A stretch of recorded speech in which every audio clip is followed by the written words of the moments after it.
Chers amis, bonjour et Chag Sameach. Voilà une dracha sur la Haggadah de Pessah, notamment sur un sujet qui nous interpelle chaque année, le sujet du Racha. Parmi les 4 fils de la Haggadah, il y a le Chacham, le sage, le Tam, celui qui est simple, Mishenno Yodea Lishol, celui qui ne sait pas poser de questions, et le Racha, le mécréant, le méchant. Alors, qu'est-ce qu'on lui dit à ce méchant? On lui dit, tu sais, si toi tu avais été en Égypte, tu ne serais pas sorti avec nous. Et la manière dont tu es amené, cette façon de parler, en hébreu, haké et shinav, casse-lui les dents ou fais-lui grincer les dents. Qu'est-ce que cela signifie? Il ne faut pas y voir quelque chose de négatif. Dans la Haggadah, Humatok Aor de Rav Levinstein, il rapporte que le mot Racha, en hébreu, a comme valeur numérique, comme Gematria, 570. Effectivement, le Resh, c'est 200, le Shin, c'est 300, et le Aïn, c'est 70, ce qui fait donc un total de 570. Les dents, Shinav, ces dents, c'est la Gematria, la valeur numérique de 366. Si on enlève les dents au rachat, parce qu'on lui a cassé, selon les mots durs de la Haggadah, on arrive à un total de 204. Effectivement, vous me suivez. Rachat, Gematria 570. Shinav, ses dents, Gematria 366. Un calcul simple, 570 moins 366. On arrive à 204. Et 204, c'est la Gematria, la valeur numérique de Tzadik. Voilà donc un moussard exceptionnel. Le rachat, une fois qu'on l'a un peu bousculé, il devient un Tzadik.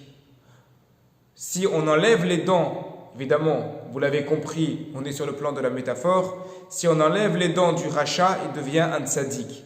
C'est-à-dire que si on sait faire des remontrances correctement à quelqu'un qui ne se comporte pas bien, eh bien, grâce à cette remontrance, on va le transformer en tzaddik.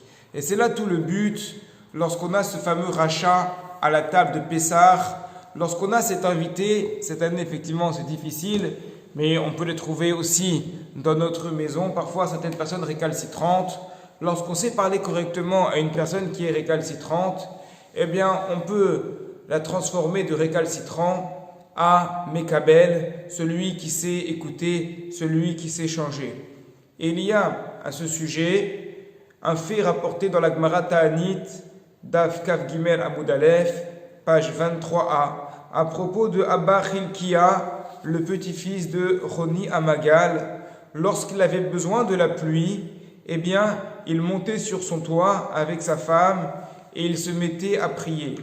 Un jour, des rabbins sont venus le voir pour lui demander d'aller prier parce qu'il y avait un problème de sécheresse et ils avaient besoin de pluie.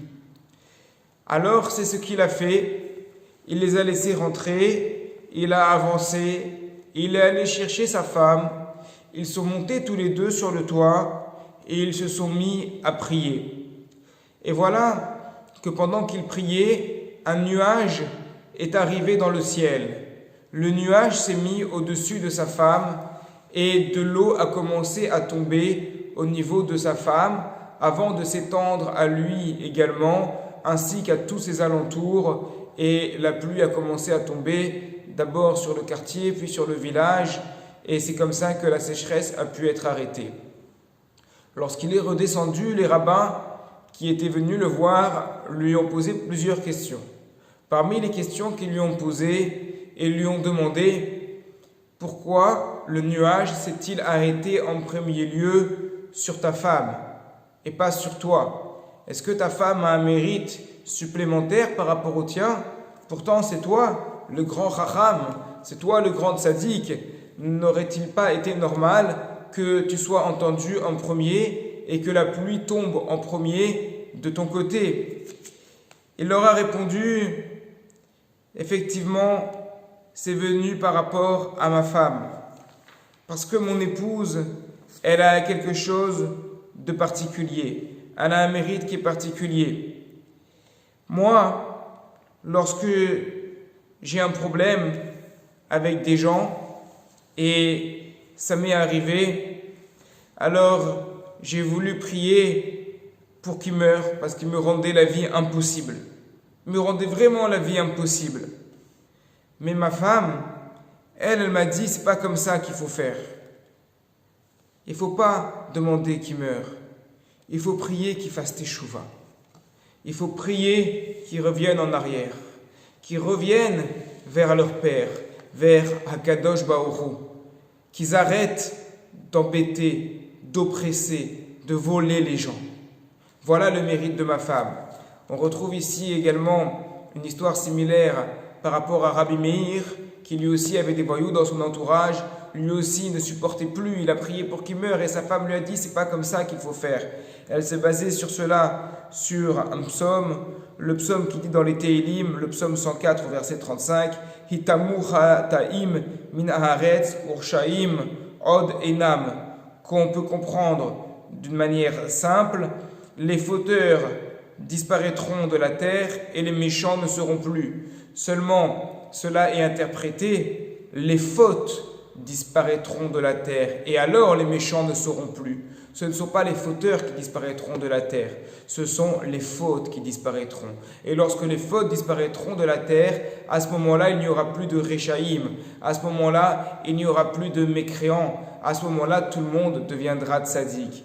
Et c'est comme ça qu'il faut voir les choses. C'est comme ça qu'il faut voir la vie et on s'en sort que mieux. On s'en sort vraiment bien lorsqu'on a des conflits avec des gens. Lorsqu'on a des conflits, par exemple, en ce moment, c'est très difficile pour ceux qui sont en appartement avec les voisins. Et très vite, il peut y avoir des tensions parce qu'on est toujours les uns sur les autres et il y a du bruit chez l'un, il y a du bruit chez l'autre. C'est quelque chose qui est compliqué de manière générale dans la vie professionnelle, voire même dans le couple, voire avec les enfants, voire à la synagogue. Partout, il y a ce problème qui se pose, ce problème de conflit. Alors, effectivement, on peut vouloir que la cause du conflit disparaisse. Mais qu'est-ce qui est la cause? Est-ce que la cause, c'est la personne qui est en face de moi? Ou est-ce que la cause, elle est autre? C'est peut-être une incompréhension entre nous, c'est peut-être un manque de pédagogie, un manque d'effort dans le discours entre les uns et les autres. Et si on arrive à enlever la vraie cause de la dispute, si on arrive à enlever la vraie cause des problèmes, à ce moment-là, les choses s'arrangent. À ce moment-là, les choses peuvent se concilier. Et c'est ça l'idée du rachat à la table de Pessah, comme le disent les maîtres. C'est un discours qu'on entend très souvent au moment de Pessah. Effectivement, le problème, ce n'est pas le fils rachat. Parce que le fils rachat, lui, il est à la table de Pessah. Et s'il est à la table de Pessah, ce qu'il faut, c'est pas facile, c'est pas évident, c'est certain, mais c'est une pédagogie qui soit correcte pour bien lui parler et que le rachat se transforme en tzaddik. Le problème, c'est le fils qui n'est pas là. Le fils qui n'est pas à la table de Pessah, le cinquième fils qui s'est déjà écarté, eh bien, il faudra prendre son téléphone, il faudra l'appeler, il faudra aller le chercher et toujours user de la plus grande patience possible, comme nous l'avons tous appris. Nous pouvons être durs avec nous-mêmes, et des fois c'est une bonne chose, mais plus souple avec les autres, savoir ouvrir la main, ou comme le dit le Talmud, repousser de la main gauche et rattraper de la main droite. Pessah Kacher et Sameach, Refoua Shelema pour tous les malades et une bonne santé pour tous.